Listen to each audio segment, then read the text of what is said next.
Hi everyone, Vijay here. Today I'm joined by one of our resident clinicians, Ahsen. Hello Ahsen. Hi, how you doing? Thanks for joining us.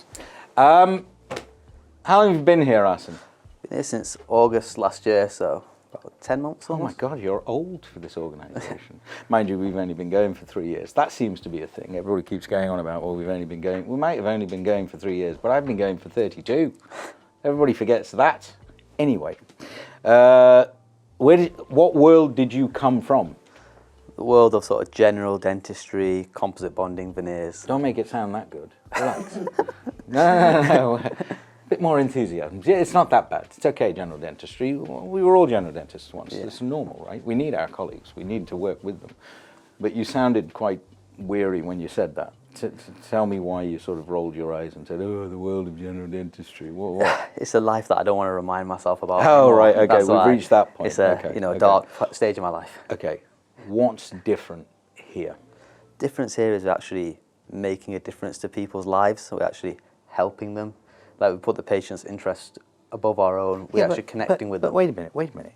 In the defense of my general practice colleagues, of whom I was one too, right?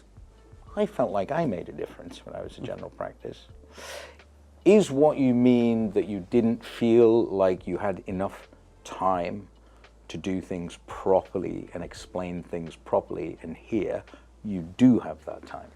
Definitely, we've got, an hour for an FCA. You can actually tell the patient the situation, explain everything, all the details, whereas before it was always a rush. You're going through everything, a million miles an hour often. That's what I found myself doing. Yeah, but the truth is, let's be blunt about this. I'm going to get slightly political here. Who set that system up? Was it dentists or was it their paymasters?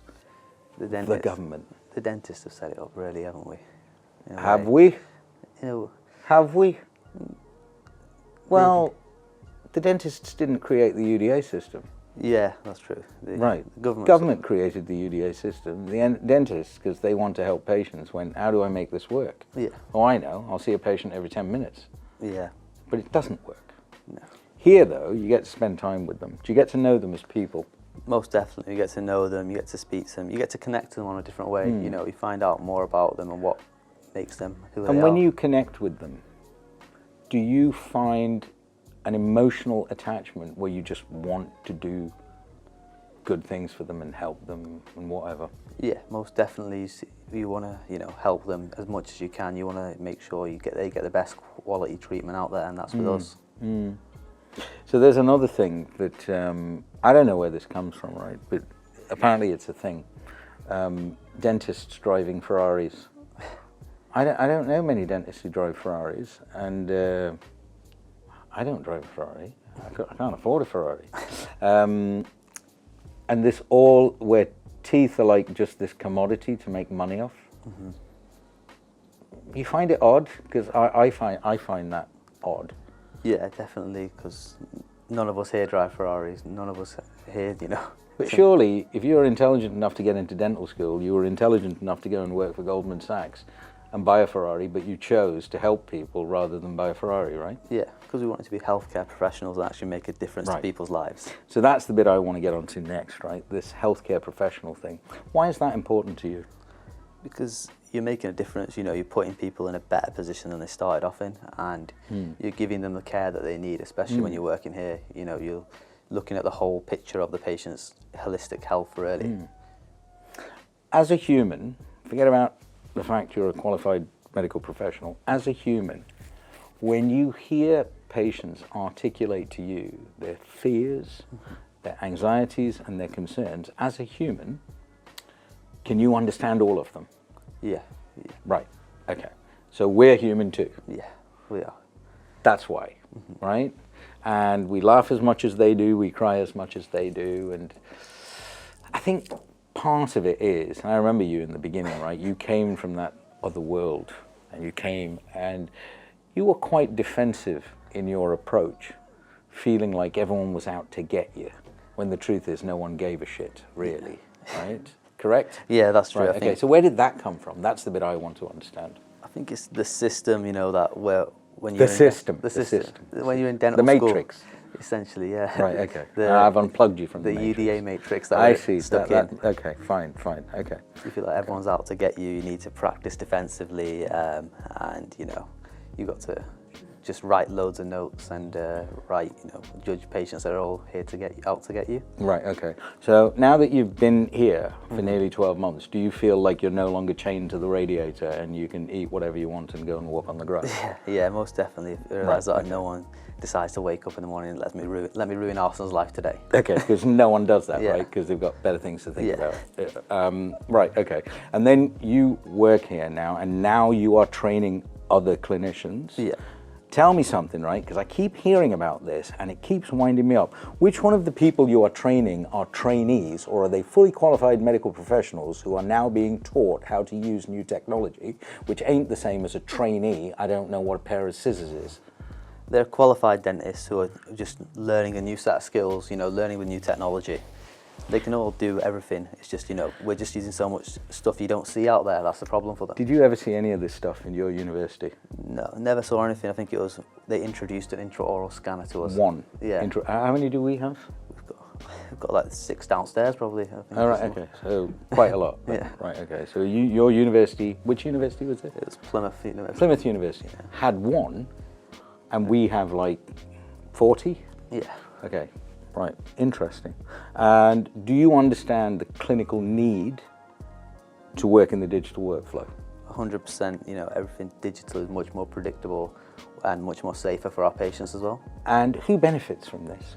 Everyone benefits. We benefit that we know that everything's going to fit perfectly when they come for their fit. The patient's going to benefit with fewer appointments and a better outcome.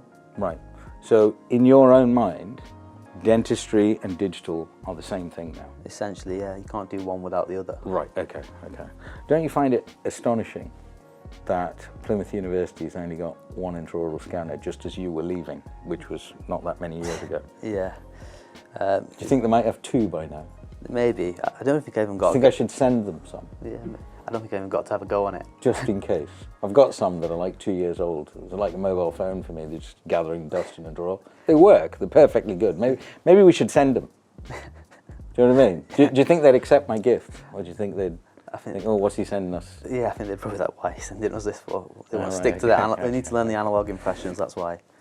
I think the reason I bring it up is because in the new world, in our current world now, with digital dentistry, it belongs to the young clinicians now who are going to be the old clinicians of the future, right? Because you guys were born with a mobile phone in your hand, so it's intuitive, it's instinctive, it's natural, it's what we do.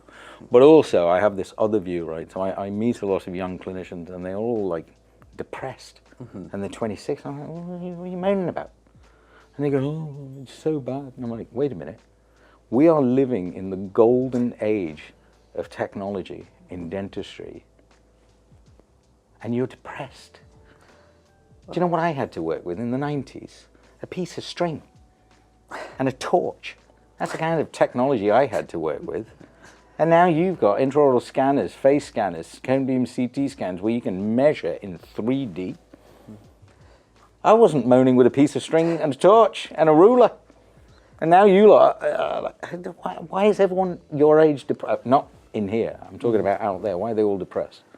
I think it's probably the system again. The system. Yeah. Oh, we're back to the system. It's always the system. Is it doing anybody any service at all? Is it helping patients? Is it helping clinicians? Who is it actually helping? It's not helping the government because they're all moaning that there's no dentists available.